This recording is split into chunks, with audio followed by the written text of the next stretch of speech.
We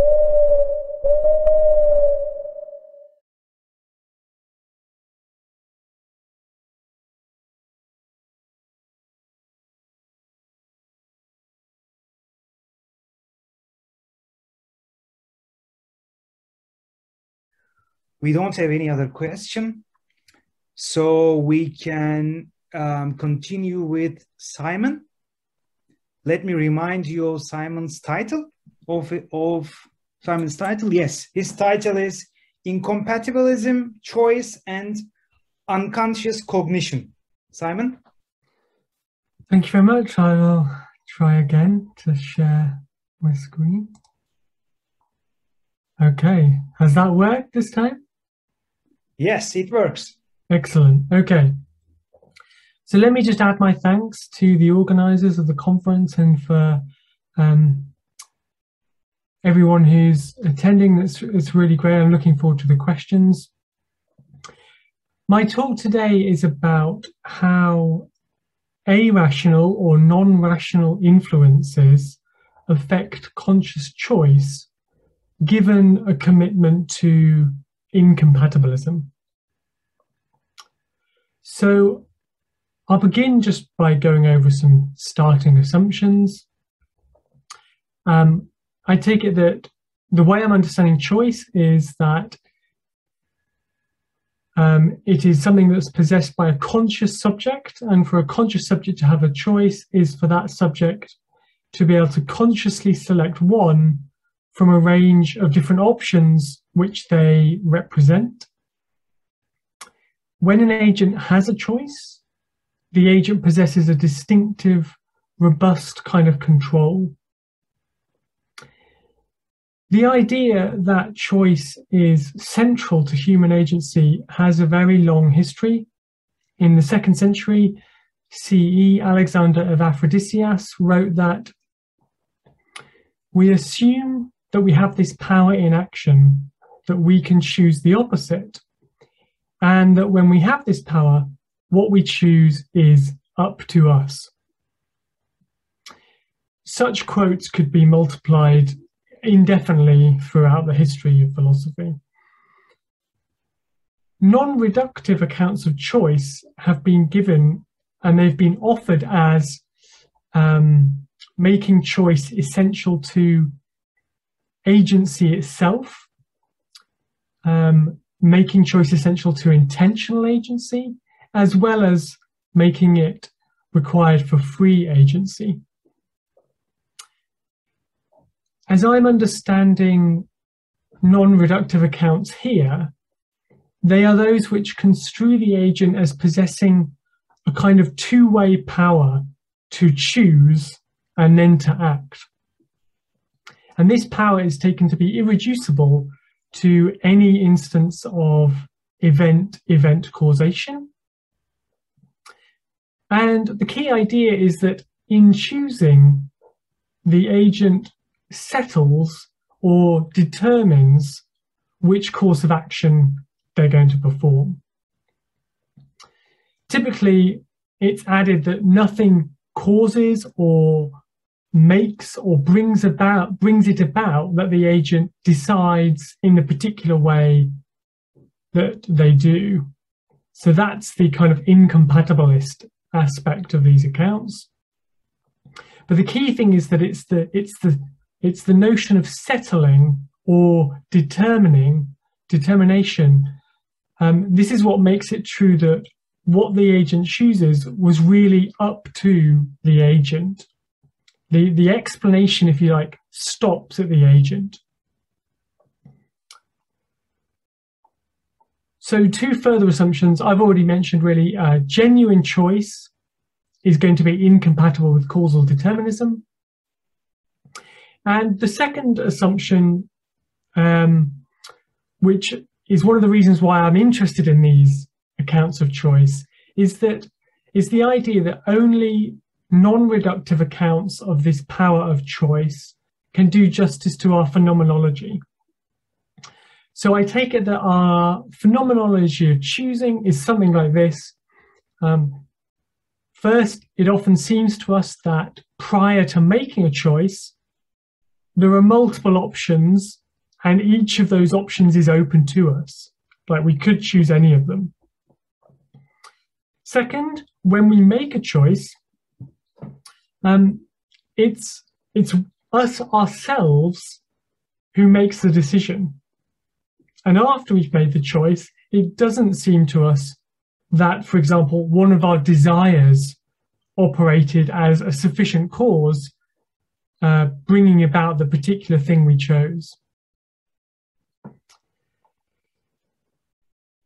Moreover, I think it often seems to us that when we do experience a desire of one of our own desires as operating in that way as a sufficient cause, that seems to preclude choice as being the locus of control. Okay, so that's my starting point, if you like. There is a problem for non-reductive accounts of choice so construed. There are several problems. The one I want to focus on in this paper is that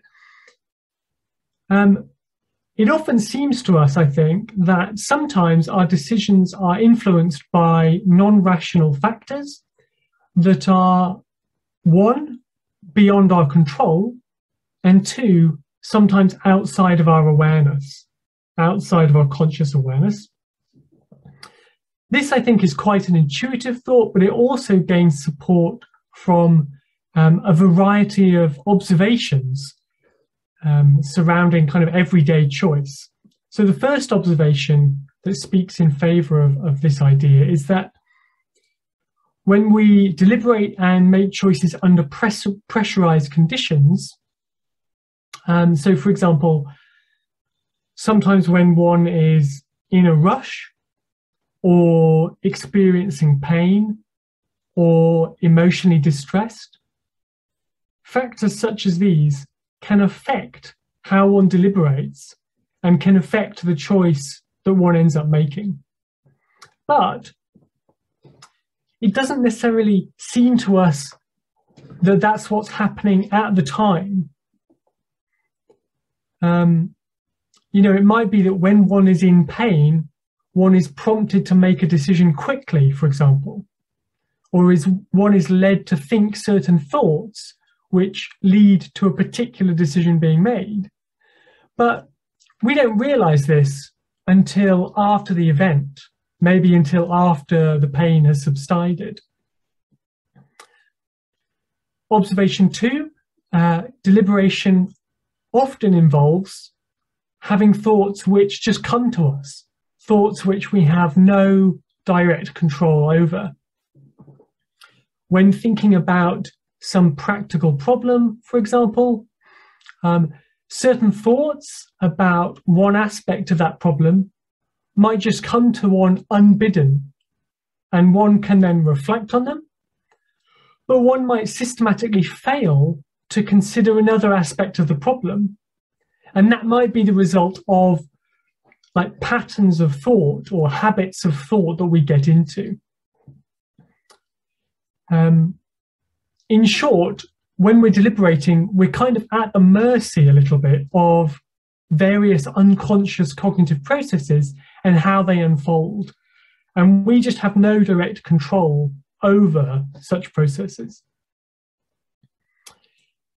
The third point is that the third observation is that of unconscious desire. So I think we're all very familiar, and just in general, popular culture is familiar ever since Freud, that people have urges, desires, motivations of which they're not always aware or not fully aware. Susan Wolf gives the example of Tony, the son of a mafia boss, who has to decide what he's going to do with his life. And he faces a choice between taking up the head of the family crime business, or doing what he really wants to do, following his own dream of becoming a teacher. And as Wolf tells this story, Tony thinks to himself that if he follows his dream, his mother is going to be really disappointed. And so he decides to take up the reins and head up the family crime business. However, while that's what Tony thinks is going on, the reality is that Tony has this unconscious fear of how his father is going to react and the anger that his father will have towards him if he does follow his dream and become a teacher. And it's that fear of his father's anger which is really producing the choice. Finally, this kind of thought and this line of thinking gains support from a variety of empirical results across a range of sciences. So the results I'm thinking of, which I'm not going to go into, but they include findings to do with implicit bias, implicit egotism, priming, self-ignorance concerning the reasons for our feelings, and also self-ignorance concerning the feelings themselves. So there are all these reasons which kind of support this thought that often choices which we perceive at the time as being made for reasons are in fact made or at least affected by non-rational considerations. Now this causes a problem for the incompatibilist non-reductive views of choice, which I outlined at the beginning.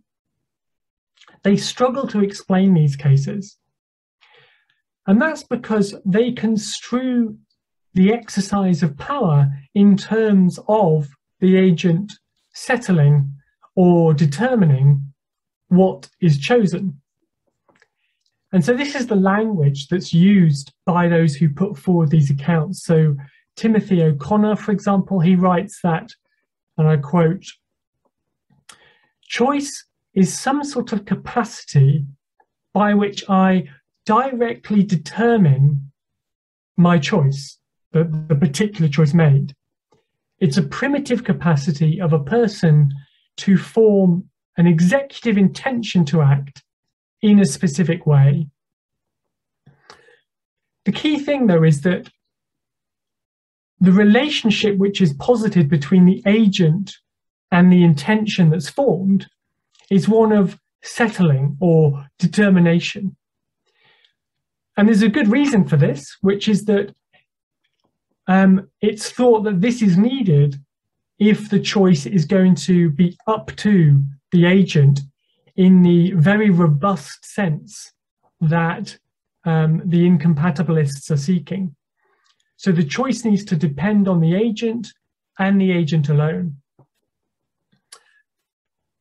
But an implication of this is that if it's the agent who settles which from the range of options is chosen, then no further factor can play a role in explaining which option is chosen.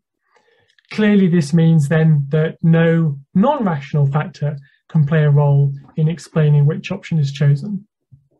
Okay, so the agent, qua agent, chooses, let's say, A, then by definition, according to these accounts, it's not the case that the agent's tiredness or pain or some kind of distraction, it's not the case that any of those things can explain the agent's choice of A. So explanation in terms of determination is going to preclude any other explanatory factor. And that's why these accounts have a problem explaining how the decision itself can be affected by non-rational factors. Now, I want to clarify one thing at this stage. It's important, or it's commonplace, of course, for any given event to have multiple causes. You know, two people might together lift a piano up some stairs that neither of them could lift on their own. Each person is a cause of the pianos being moved upstairs. But this straightforward phenomenon of multiple causes producing a single effect cannot be used to explain the influence of non-rational factors over decision, not for the types of account I'm interested in. And that's precisely because of this up to us feature of the decision. For something to be up to me, it has to depend on me and me alone. That's what this determination relationship between the agent and the decision made is all about.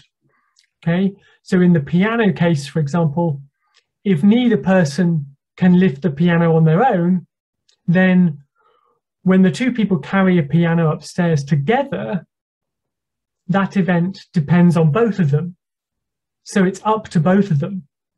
It's not up to the first person considered individually, and nor is it up to the second person considered individually.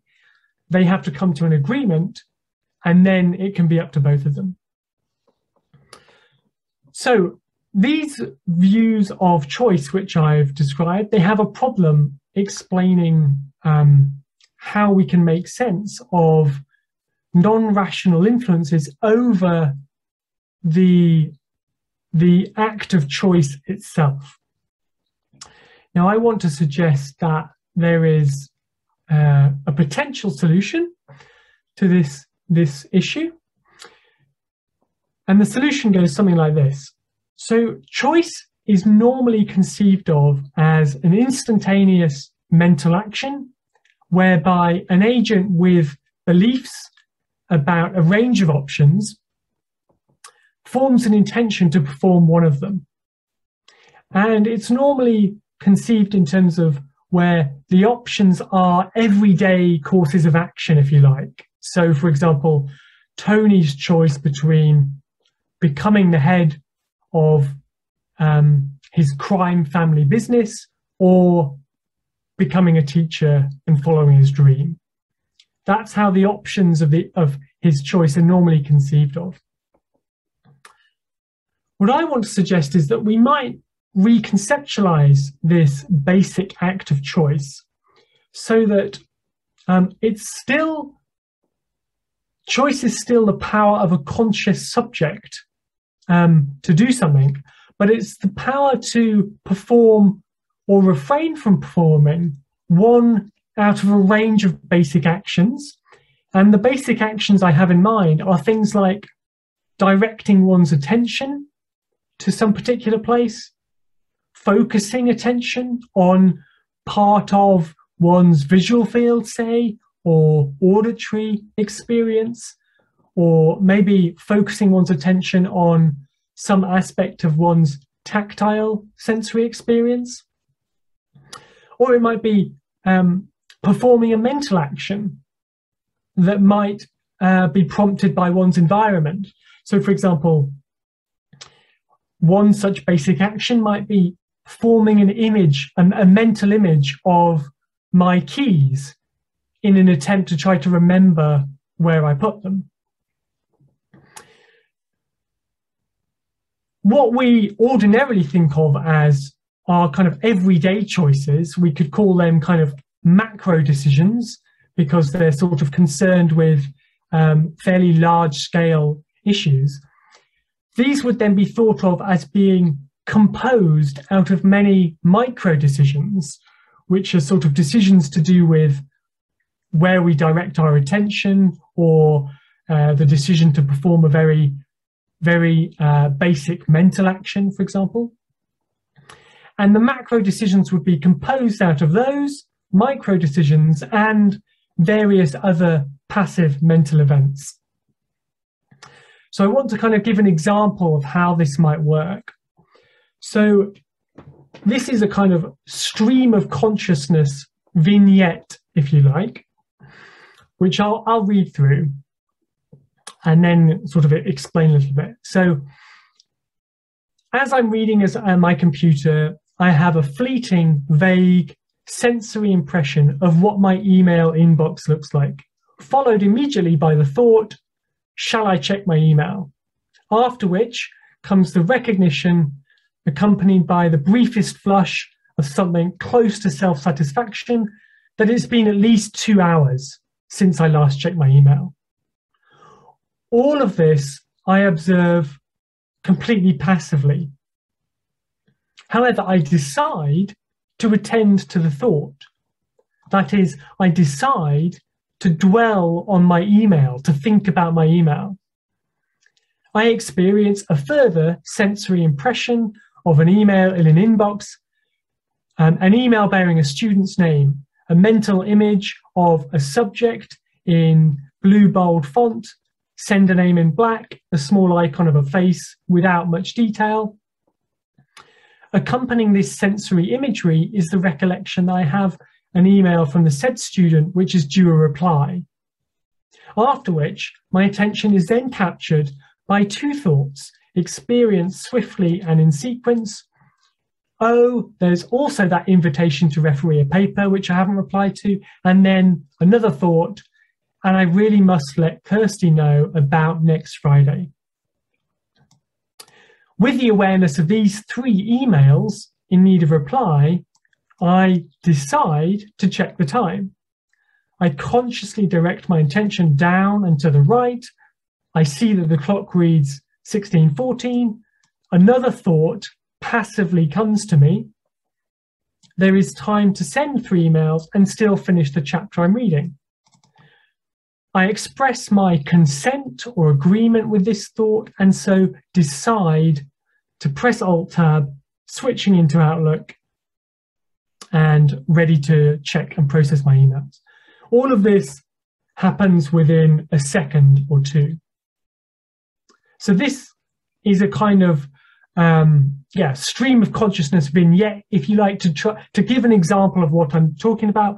And the thought here is that in this example, I make 3 decisions. I decide to attend to a particular thought, then I decide to check the time, then I decide to actually go ahead and check my email. Each of these is a mental act of selection, but they're quite different in character to the normal kind of macro level issues that we normally think of as decisions applying to. So how might this help non-reductive, incompatibilist accounts of choice address the problem that I outlined? The basic idea of this is this. On this incompatibilist picture, acts of choice cannot be directly influenced. And we just have to accept that as part of the incompatibilist picture. If we want to secure this incompatibilist notion of control, that's just something we're stuck with. But by paying close attention to the kind of phenomenology of choice, we realize that in fact, we actually face far more choices than we ordinarily recognize. And this is the many micro decisions that I've tried to outline here. These are acts of choice, so they can't be directly influenced either, but they can be indirectly influenced by, for example, which thoughts our unconscious or automatic cognition produces, and so on. And because there are far more of this sort of micro decisions, then there's a lot more scope to explain how what we think of as the kind of macro decisions are in fact influenced by non-rational considerations. So here's an example of how that might work using the previous vignette. So in that vignette, I have various thoughts about 3 emails I have to write. Each of these thoughts flow from a decision to think about my email. So the thoughts themselves, they just come to me involuntarily. I don't control their production. That's handled by my unconscious cognitive processes. It's all automatic. But because I have those 3 thoughts, I then am able to go on and decide to check my email. Now, suppose instead that I had only had 1 thought. I might make an initial micro decision to think about my email, but maybe my unconscious cognitive processes, maybe they only give rise to one thought about one of those emails, maybe because they're distracted by other things going on. In that case, I may then not make another conscious decision, micro decision, to go ahead and check my email because I've only had that thought of one of the emails. So the stream of indirectly controlled thoughts we experience can, and I would say often does, affect which particular choices we make. And that's a kind of indicative of how conscious choice might be affected by non-rational factors without itself being directly affected by those factors. So this is how I'm thinking this view would potentially explain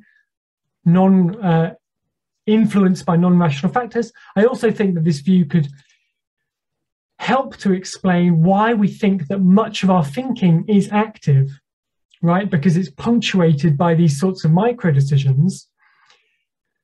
But in addition, it can also explain why sometimes the macro decisions we face in everyday life are not experienced as particularly active, because many of the macro decisions we sort of end up making, they're actually just judgments that have arisen from previous micro decisions, you know, to check this piece of evidence, to leave that piece of evidence. Okay, so that's the basic picture. I'll stop there and we can go to questions. Thank you very much for your attention. Thank you so much, Simon. Okay, we now continue with questions. Maya? Thank you. Simon, it was a very nice, I think, presentation and lots of ideas that was very interesting for me. And I really loved what you're doing there. This macro and micro kind of thinking is, I think, in a very, I don't know, it has something that really touches upon a problem there. But still, I am very confused on how to really think about it as macro and micro. I mean, I think this is a general, maybe very general opinion that you will face, or everybody would, as a first expression, would say that how to, you know, say that this is micro and how to say that this is macro. Because I am, when I think about each case that you present as micro, I'm still thinking about we can divide them also. So it's just, there's an endless thing going on there. So I am not sure how we define that macro and micro. You understand my like commentary, or I don't know, maybe it's just a comment, or maybe you would say something about it. That's basically it. Yeah, thank you very much. That's really interesting. Yeah, I guess so. The terms like micro, macro, I didn't really know what to call them, I guess, and maybe they're not very good terms. So I didn't really mean to indicate anything particularly deep by those terms. They were sort of just the first ones that came to mind. With respect to the point about maybe, you know, it being hard to distinguish, because it might be that we can also divide the micro decisions even further. That's a really interesting thought, which I hadn't thought about myself. So I'd need to think about that. I guess my intuitive response would be to say that there has to be some kind of basic level, right? So it seems like we have this power on occasions to, for example, you know, I can just direct my attention to here or there. So right now I'm really looking at the camera, but if I wanted to, I could just direct my attention down to my notes. That feels to me like a choice that I'm making. I didn't have to do that. I could have just carried on looking. So whatever that is, that's what I'm talking about. And I guess by saying micro, I just mean to refer to whatever the kind of the most basic decision is of that level. That's what I mean to pick out. But yeah, that's an interesting thing that I need to think about. Thank you very much for that. Okay, Aaron Gray. Hi, yeah, I got a lot out of that. I really liked the vignette and sort of talking through the phenomenology of that. One question I was wondering was, so the phenomenological approach seemed to like do a bit of the justificatory work at the start. So that's what's attractive about the incompatibilist approach is, right? It's capturing this idea that we do feel that we're making choices. And your vignette captures that as well for the micro cases. I'm just sort of wondering, like, I mean, I can think of vignettes where it wouldn't capture it as well, you know. So you were saying about sort of the checking email case. I find myself sort of looking at apps and checking apps compulsively, or like, you know, if I go to check the time sometimes and I haven't actually checked the time and I have to check my watch again, and it's this sort of like quite subtle move where it's like, how would you explain that within this sort of, oh, that's a micro choice? You know, have I chosen not to actually pay attention to the time, or what's going on there? How do you sort of account for that? Yeah, thanks. That's a good question. So the response I would give is probably not going to be very satisfactory, but I would just say they're not decisions, right? So what I'm kind of looking for is what I'm interested in is giving an account of that basic experience of choosing. And I think oftentimes when that behavior, like you use the word compulsively, and I think precisely because those things, we do those behaviors compulsively, they're probably not choices in the sense I'm interested in, right? So you might articulate a sense of choice in which they count as a choice. Psychologists have this incredibly broad permissive sense of choice whereby basically any behavior of any organism that is endogenously produced counts as chosen, because it's not, as long as it's not directly stimulated by the environment, then they think it's chosen, right? But that's not what I'm interested in. I'm interested in this specific notion of choice that philosophers have always appealed to in order to explain the kind of control which undergirds moral responsibility.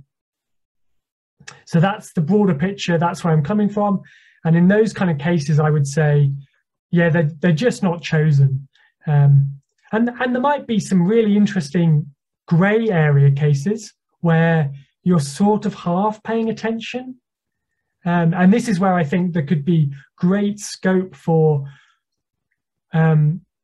really interesting work to be done on detailed phenomenology of exactly what's going on there. But I suspect that in a lot of cases, maybe, you know, often we have things capture our conscious attention, and we then have the power to say, like, to not pay attention, to sort of veto that, if you like. And I suspect that's what's going on in a lot of those cases. And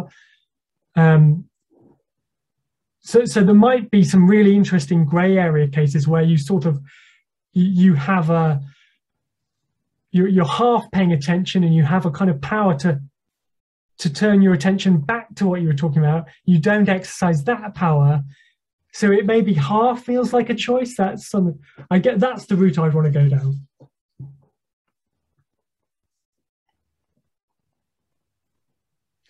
We have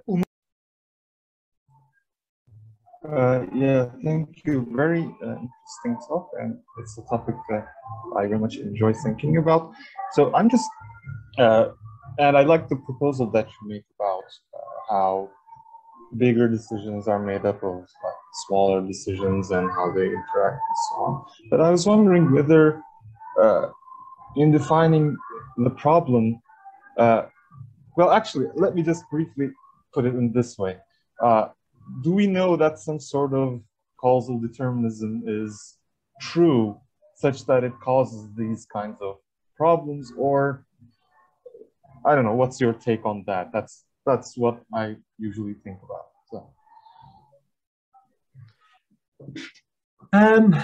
Yeah. I'm not an expert on, so my own view is that causal determinism is a metaphysical thesis. So you're not going to be able to prove it by appealing to science, for example. Certain scientific disciplines might give good grounds for believing that it's true.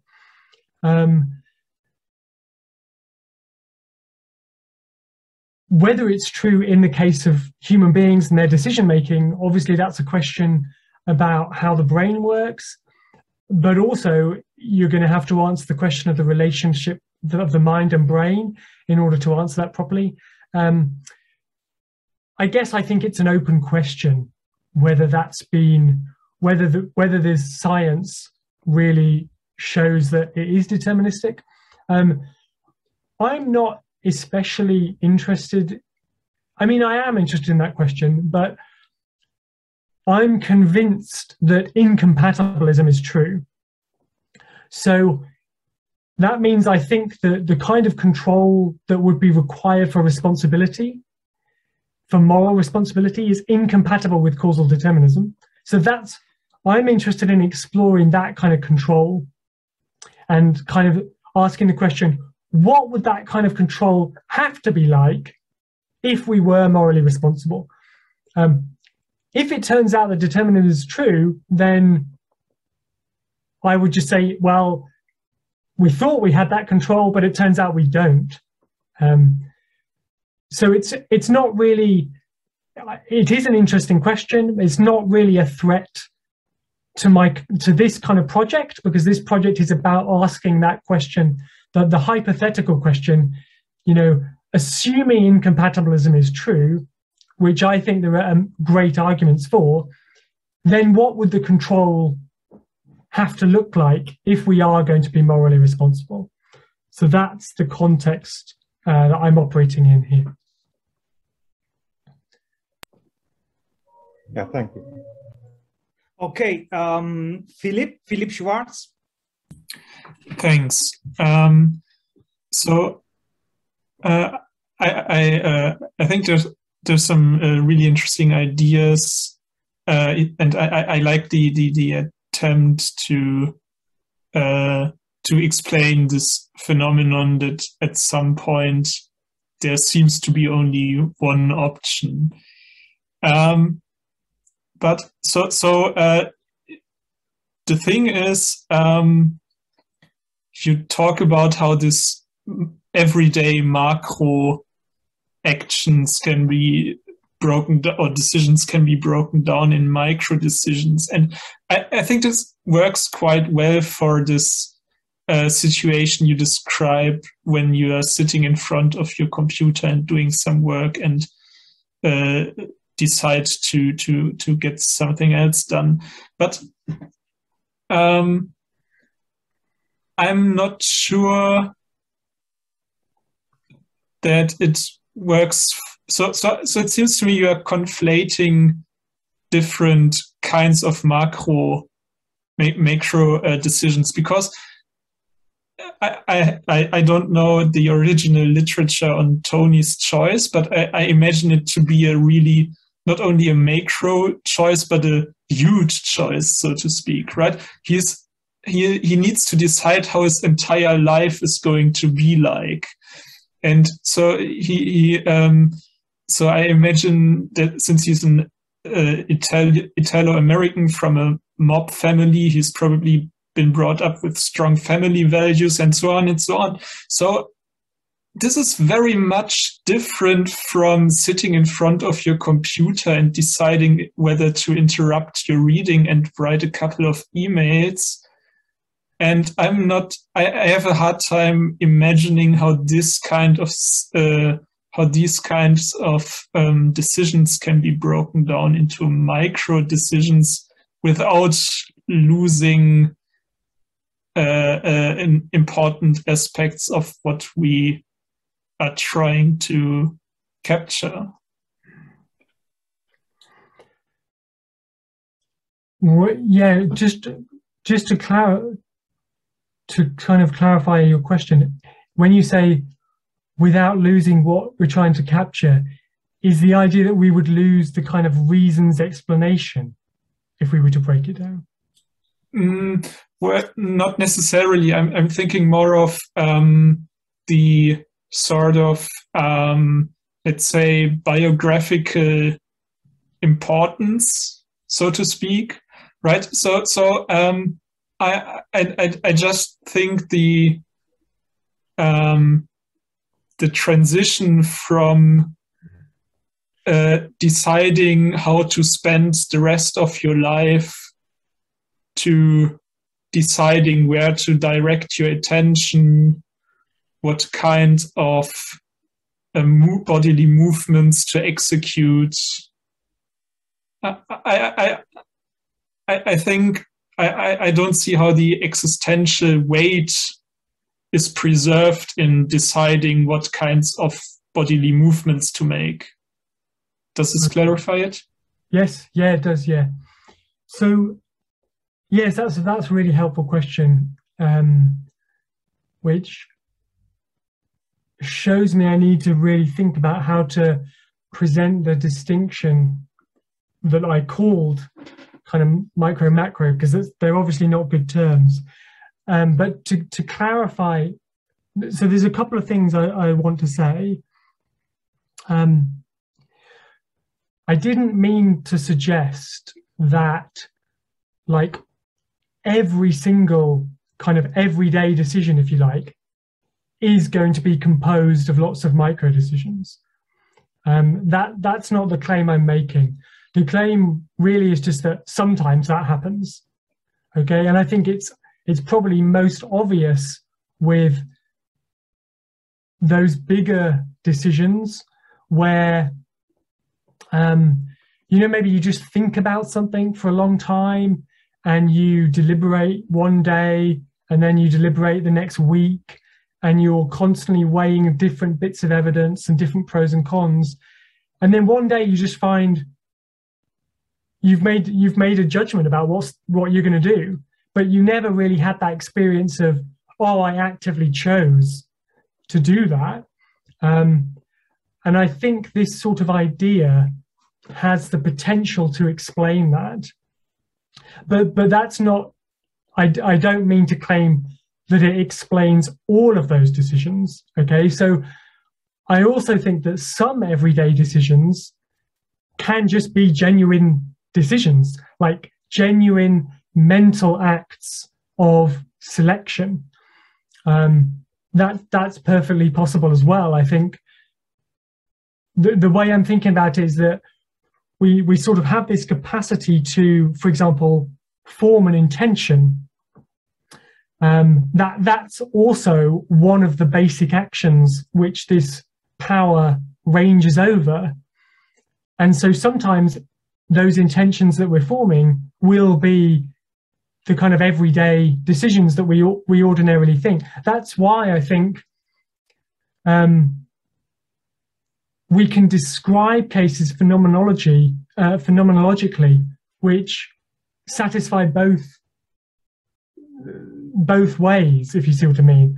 So we can describe some cases and it sounds like there really is a decision going on there, but then you can also describe cases where it looks very passive and the person has sort of arrived at an intention, but they haven't made, there's no identifiable mental act of choice. So that's the first thing I'd say by way of response. And the second thing is that, which is sort of related, I guess, just to reinforce it, not all of the micro decisions are things like, they're not all things to do with bodily movement or where you shift your perceptual attention. They also include the very important mental action of forming an intention, right? And not just that mental action, but other mental actions as well, like doing some arithmetic, or forming a mental image in my head, or trying to remember where I put something. And you might try to remember where you put something. You might try to do that directly by just kind of imagining the thing, or you might go through a more involved process by asking yourself, well, where did I last see it? Where did I last have it? You know, there's different, often the things we describe as mental actions, I think that sometimes there's actually multiple things might satisfy that description. So yeah, I hope that's answered the question at least a little bit. But I certainly didn't mean to be making that very strong claim that everything we think of as this kind of everyday macro decision is composed in the way I described.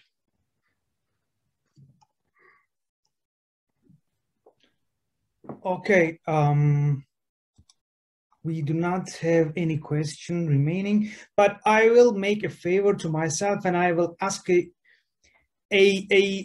short question, perhaps.